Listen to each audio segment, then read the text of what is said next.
Welcome all dear students and doctors in Ayurveda Adhyan e-lecture series.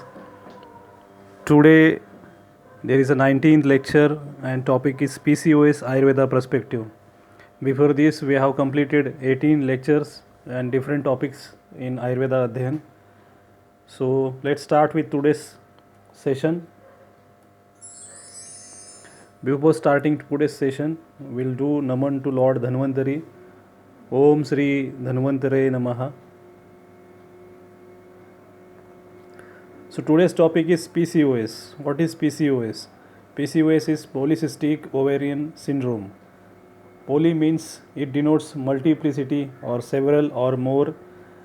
Cystic means abnormal sac containing eggs or fluid semi-solid material contains cyst.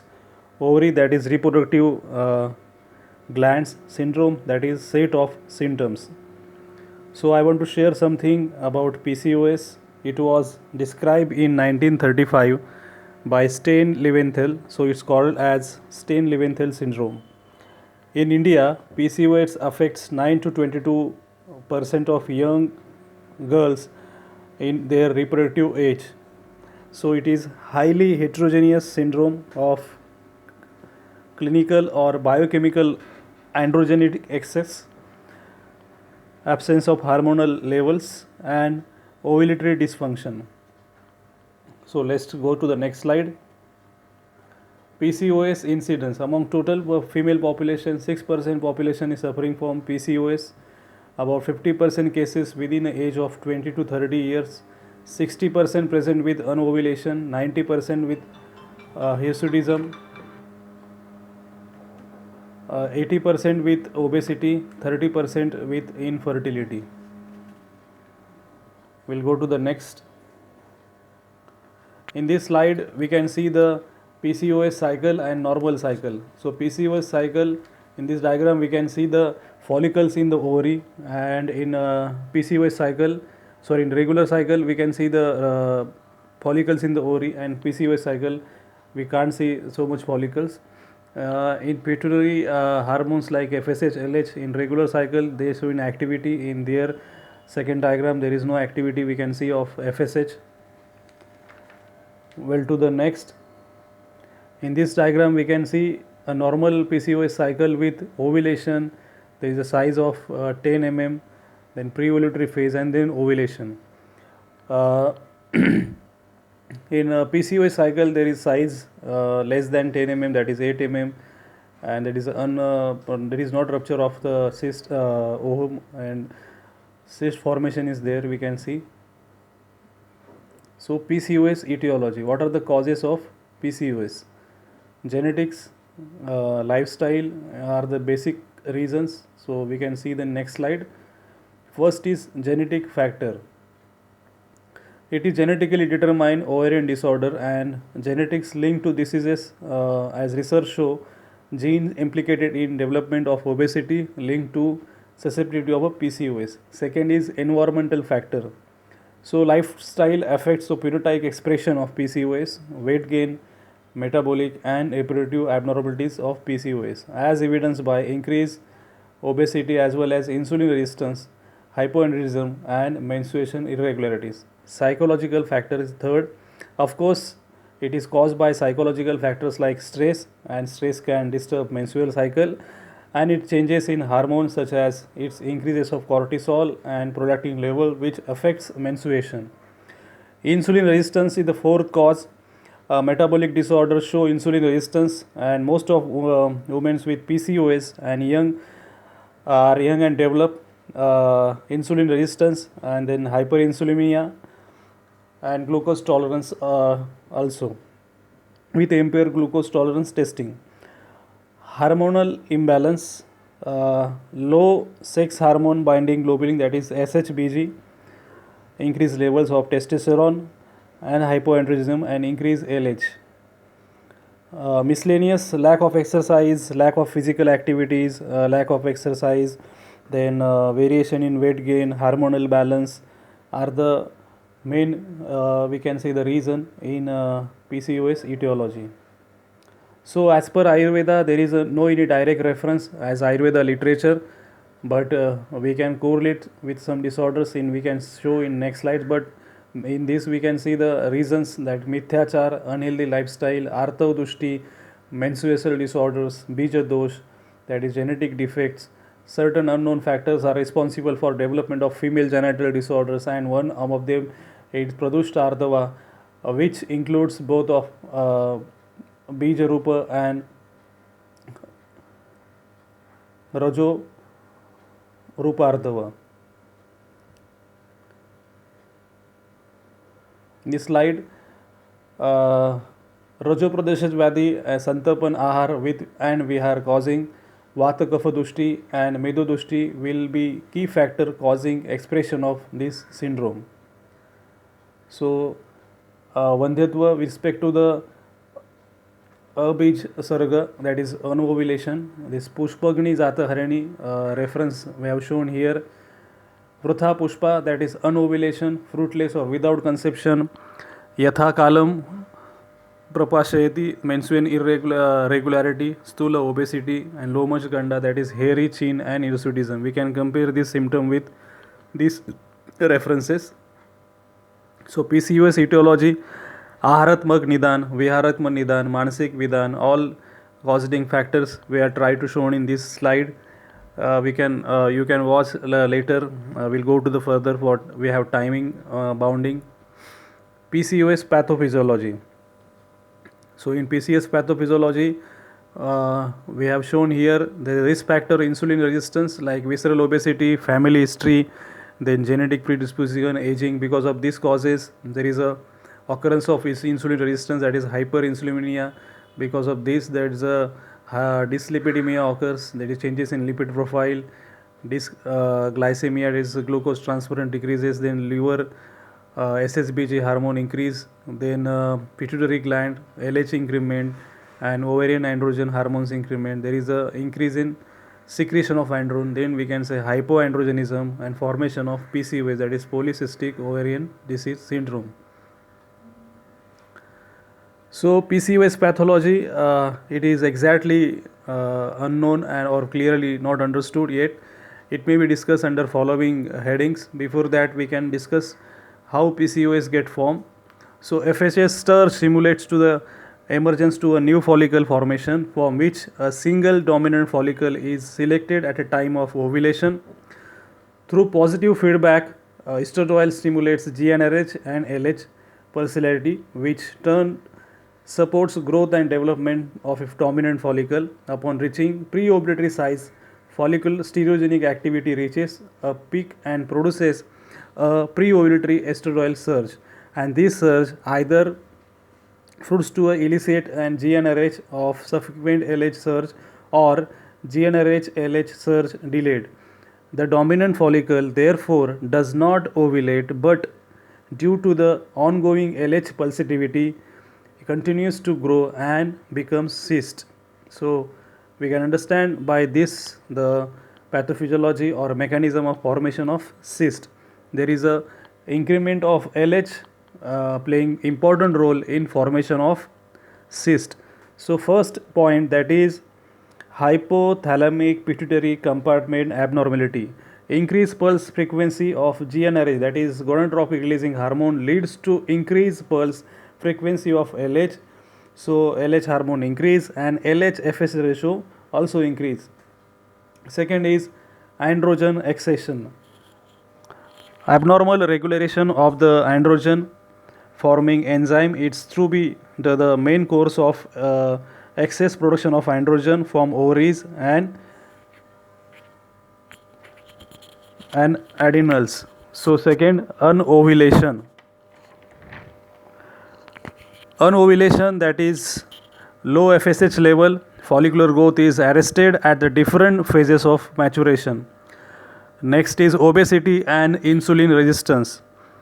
Obesity should be central obesity with important contributed factor apart from excess production of androgens. Obesity associated with reduced SHBG, that is sex hormone binding globulin, and it also induces insulin resistance and hyperinsulinemia, which increases gonadal androgen production.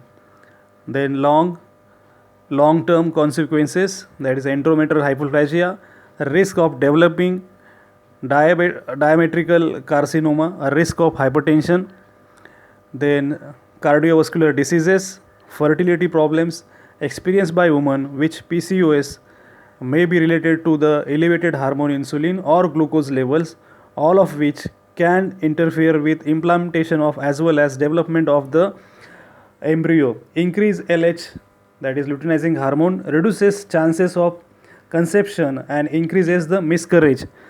Additionally, abnormal insulin levels may also contribute to poor egg quality, making conception with more difficulties.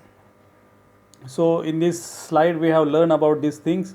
Next, in this slide we can understand the chart form, that is insulin resistance leads to compensatory hyperinsulinemia related to the insulin levels, leads to increased androgen productions, inhibit follicular development and prevents ovulation, and forms to the PCOS syndrome. So as per Ayurveda we can understand the Saprapti.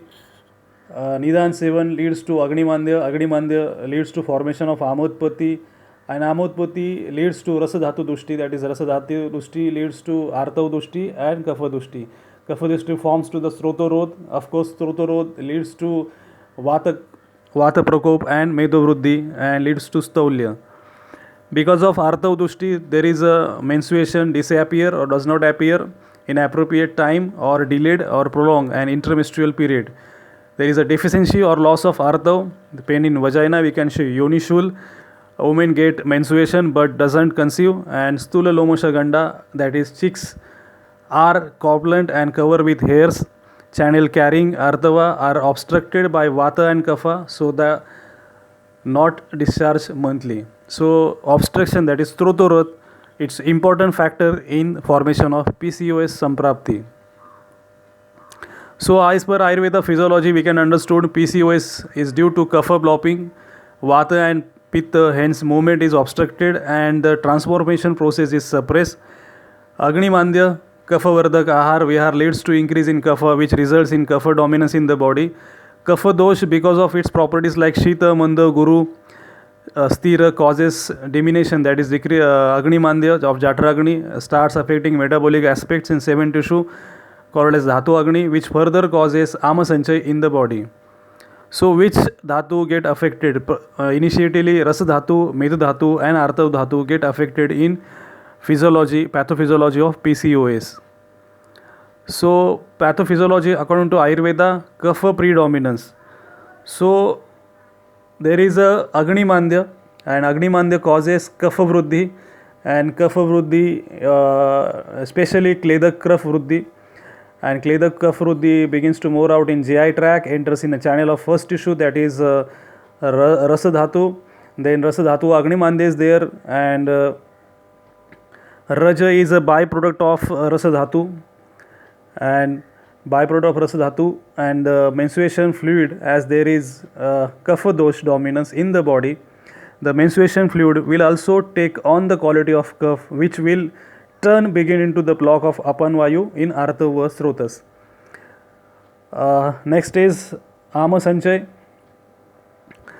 Increased quantity of Kledav Kapha and Agnimandya in the body leads to Amasanchay. Increased Rasa dhatu coating over cells further leads to decrease in permeability of the cell membrane, this affecting the cellular intelligence. Due to the decreased cellular permeability, the insulin secreted in the body is unable to with cellular receptors. Thus the insulin begins with build up in bloodstream.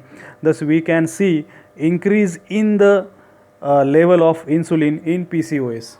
So next is Srotodushti and Agniyatva of Artav dhatu. Dhatvagnimandya is a major role. Increased quality of Kledav Kapha and Amavastha are equally important. Also Dhatvagnimandya, according to the Samanya Vishesiddhanta, Kledav Kapha and Ama affects Meda Dhatu Agni. Meda Dhatu Agnimandya leads to Meda Vruddhi, leading to the obesity, and the free androgens moving throughout the body are processed at the level of Meda Dhatu. Therefore, on the Guru and Shita properties of Meda Dhatu, this is further expressed a strong we can see in the increase in the level of the estrogens in PCOS. Srotodushti, Kaphadosh and Ama causing Srotodushti in Annava Srotas. Apan Vayu in Annava Srotas becomes stranded is that Sangha of Apan Vayu blocking the channel of impeding the flow of Vata in ovaries. So blockage of channels of Apan Vayu leads to disturbance in the outflow of menstruation fluid. Thus the patient suffers from menstrual disturbance like oligomenorrhea, amenorrhea in PCOS. So menstrual problems manifest due to the aggravation of three dosha, but mainly Apan Vayu Dushti. Lastly, Agniyatva of Artav Dhatu. Main property of Artav Dhatu is Agniyatva, and the block Artav Dhatu leads to aggravation of Pitta dosh. Pitta aggravation at the level of Bhajak Pitta and Ranjak Pitta manifest increased body hair, which can seen in PCOS. So we have understand as per the Ayurveda pathophysiology of PCOS. So we let's to the next the PCOS clinical feature. First is irregular menses. It's a common feature of the PCOS, irregular menses. Mostly the cycle of 35 days, and there will be only 8 cycles in 12 months. Next is amenorrhea. There is a lack of poor or monthly cycles, variation in menstruation bleeding, prolonged periods that may be affect scanty or heavy flow with clots or without clots. Bleeding may be excessive or may be less. Then infertility, unable to conceive. Hirsutism, increased male sex hormone causes excessive hair growth on different part of the body, especially face, chest, back. Skin changes includes an acne, oil skin, dandruff, obesity, abnormal weight gain, usually with extra weight around the waist region, and difficulty to decrease the weight is the chief symptom of this PCOS syndrome. Hair thinning, increased androgen levels may cause male pattern baldness and to excessive hair fall also. Acanthosis nigricans is a chief feature of PCOS. Patches on skin, on the neck, arm and breast or thighs. Skin tags, excess flaps of skin in the armpit or neck area, and pelvic plane, and sleep apnea also the important size of PCOS, we can say clinical feature. Next slide. We can see the pictures of acanthosis nigrosis, skin tag, then moustache appear in female patients, and then amenorrhea cycles, oligomenorrhea and menorrhagia. On this slide we can see the symptoms like trouble conceiving, infertility, mood changes, acne, fatigue, insulin resistance, high testosterone level, male pattern baldness, thinning of hair, irregularity of cycle, low sex drive, ovarian cyst, weight changes, trouble or losing weight, and excessive body hair growth are the main sign of PCOS.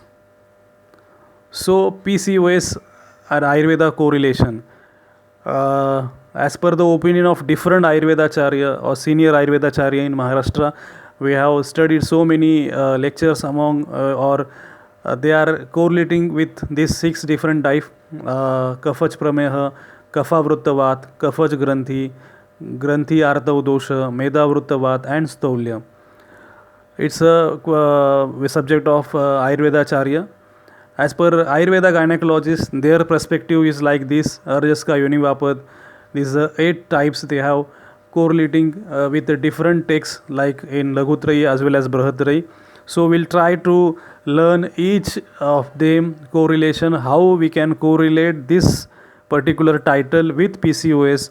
Although we cannot say it's a completely correlation, but it's a, we can just it's a try to correlation.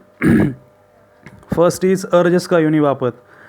As per Acharya Charak, when Pitta situated in yoni and uterus, it vitious Rakta dosh, and woman becomes extremely emaciated and discolored. This condition is known as Arjaska, and Acharya Chakrapani has described amenorrhea as a symptom.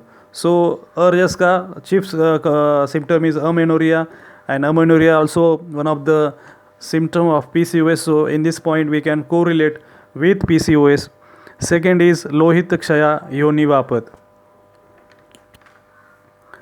Lohit Kshaya Yonivapat as per Acharya Vagbhat describe that Vatpitta, यहाँ पे वातपित्त दोषों की वृद्धि होने के कारण menstruation जो होता है वो अफेक्ट होता है, and woman suffer with burning sensation, emaciation and discolouration. So third is Vandhyatva Yonivapat or Vandhya Yonivapat. Sushruta has mentioned this type of particular term, and in this they have mentioned amenorrhea and oligomenorrhea are the chief symptoms of sterility. हरित संहिता में इसके बारे में काफ़ी उल्लेख किया है वंध्यत्व योनि के बारे में, और अनापत्यता उन्होंने एक उसका टाइप बताया है.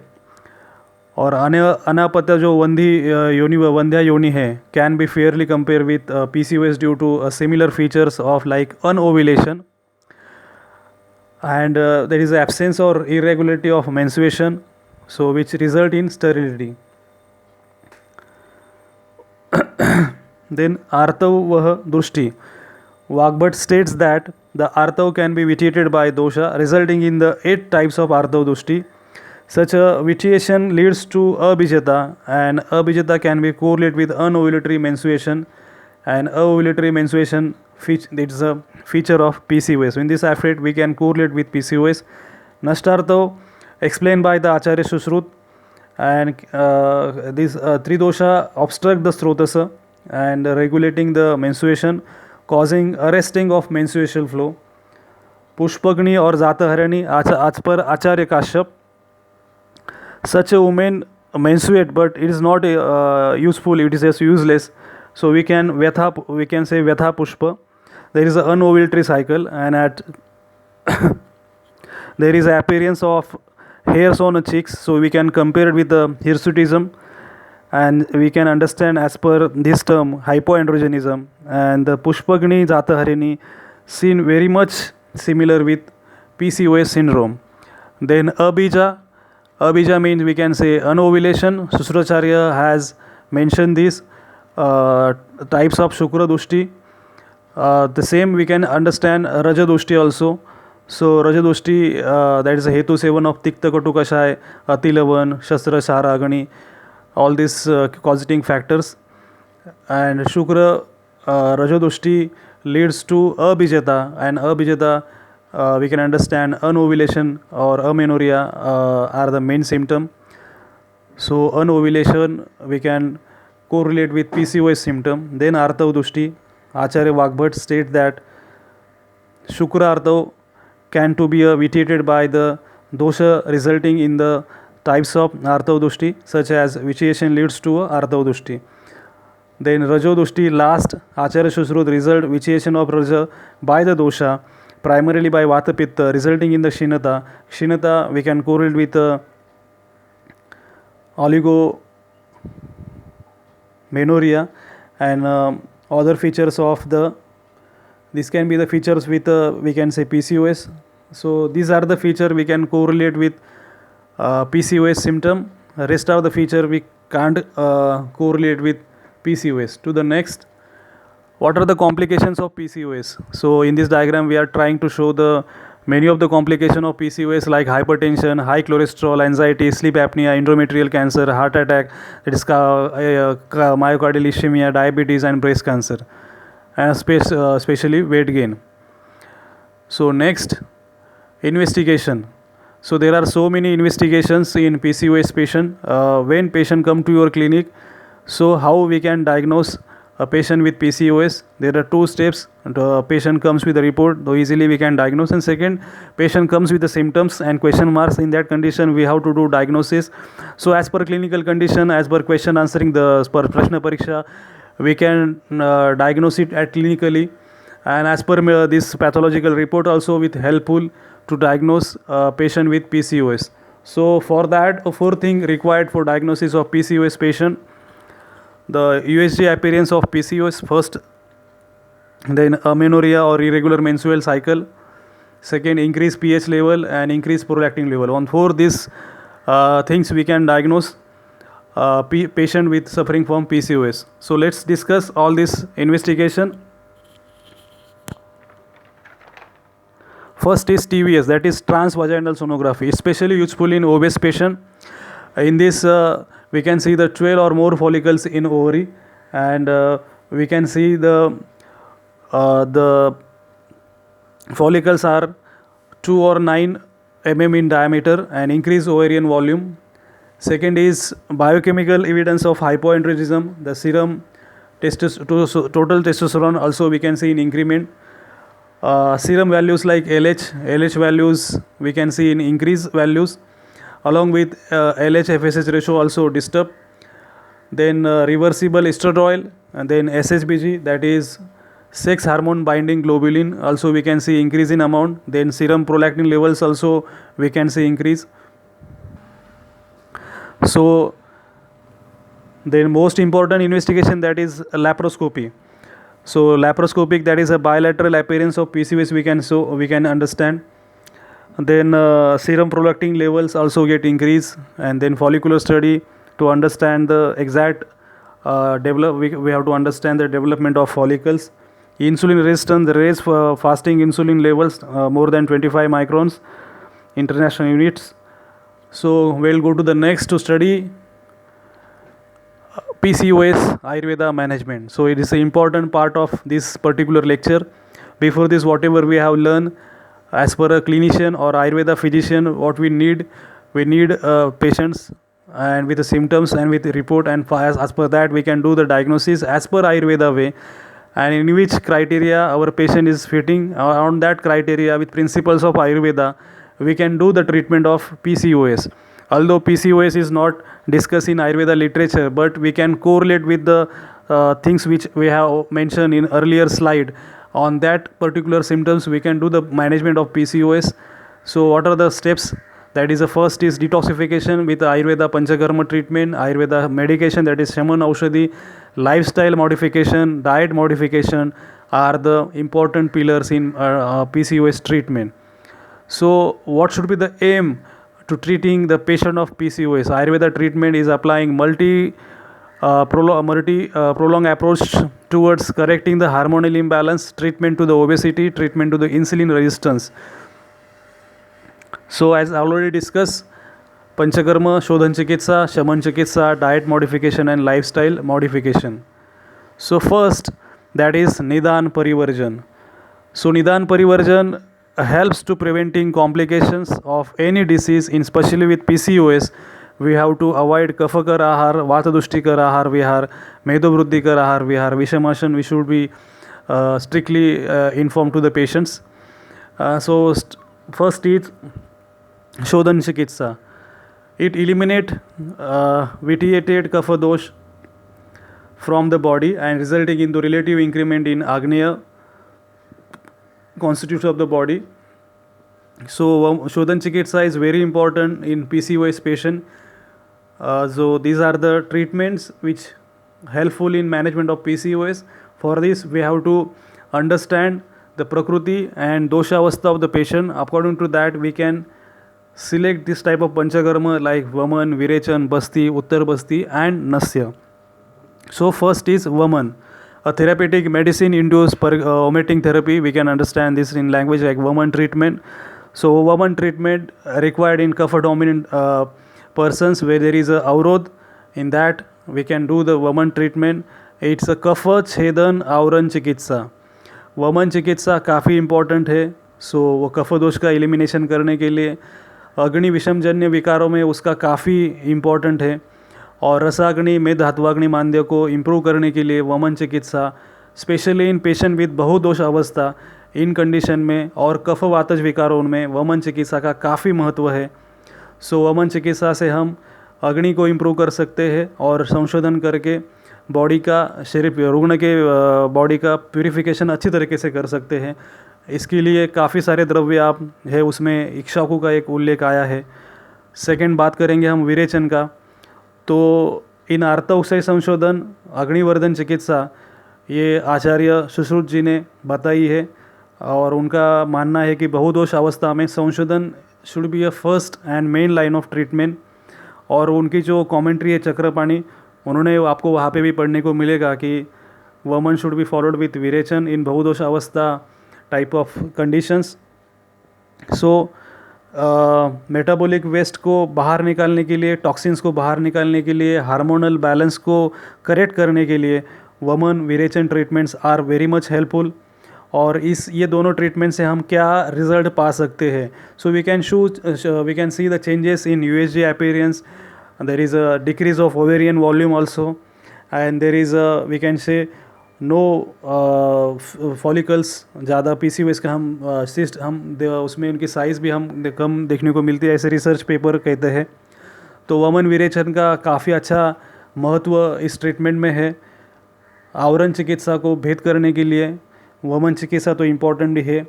सो आगे जाते हैं, कौन सी इम्पॉर्टेंट ट्रीटमेंट है, दैट इज़ बस्ती। सो बस्ती, इसको हमने आयुर्वेद में अर्ध चिकित्सा कहा है।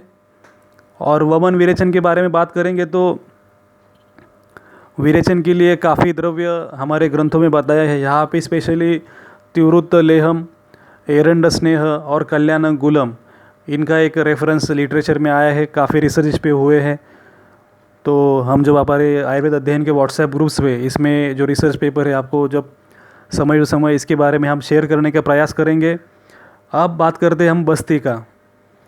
तो बस्ती जो है, इसे हम आयुर्वेद में बोलते हैं अर्धी चिकित्सा। तो इसमें कौन से बस्ती का हम उपयोग कर सकते हैं, तो ये हम अगले स्लाइड में देखेंगे। तो इसमें स्पेशली लेखन बस्ती, उत्तर बस्ती, मात्रा बस्ती, योग बस्ती और यापन बस्ती। तो पहले हम समझते हैं कि बस्ती कैसे काम करती है। तो यहाँ पे इस स्लाइड में जो हमने दिखाने का प्रयास किया है वो आयुर्वेद के दृष्टिकोण से प्रयास किया है। तो कुछ हाइपोथेसिस थियरीज़ हमारे सामने है, उसमें से एक थियरी मैं आपके सामने रखने का प्रयास करता हूँ। तो वो ऐसी है कि जब हम बस्ती देते हैं थ्रू रेक्टम वे, तो बस्ती देने के बाद वो इंटेस्टिन में आती है, लार्ज इंटेस्टिन में। तो वहाँ पे जो इंटरनल म्यूकोजल लेयर है वहाँ पे एब्जॉर्ब होके, उसमें दो अलग अलग थेरीज़ है कि एक थेरी बोलती है कि ये सारे द्रव्य थ्रू मेसेंट्रिक वेन्स लीवर्स में आते हैं और लीवर में via inferior vena cava heart में जाके वाया सर्कुलेशन से पूरे बॉडी को मिलते हैं। सो एक थेरी एक है। और सेकेंड हाइपोथेसिस एक है कि enteric nervous system, that is ENS, जब द्रव्य इसमें आता है इंटेस्टिन में, लार्ज इंटेस्टिन में, तो वहाँ पे इंटरिक नर्वस सिस्टम को सिग्नल्स मिलते हैं और स्टिमुलेशन मिलके enteric nervous system central nervous system को स्टिमुलेशन देता है। और सेंट्रल नर्वस सिस्टम जीएनआरएच को रेगुलेट करता है, that is gonadotropin releasing hormone. उससे एचपीए तैयार होता है, दैट इज़ हाइपोबैक्सियल पिट्यूटरी एक्सिस, और उससे नॉर्मलाइजेशन ऑफ ओवेरियन साइकिल को हेल्प होती है। ऐसा एक हाइपोथेसिस सामने आया है। तो एक्शन कैसे होता है वो सारे रिसर्च देखेंगे, पर ड्यूरिंग क्लिनिकल प्रैक्टिस बस्ती देने के बाद मेंस्ट्रुएशन साइकिल रेगुलेट होते हैं, ऐसा बहुत सारे आयुर्वेद चिकित्सकों का अनुभव है। तो हमारे जितने भी ज्येष्ठ वैद्य हैं उन्होंने उनके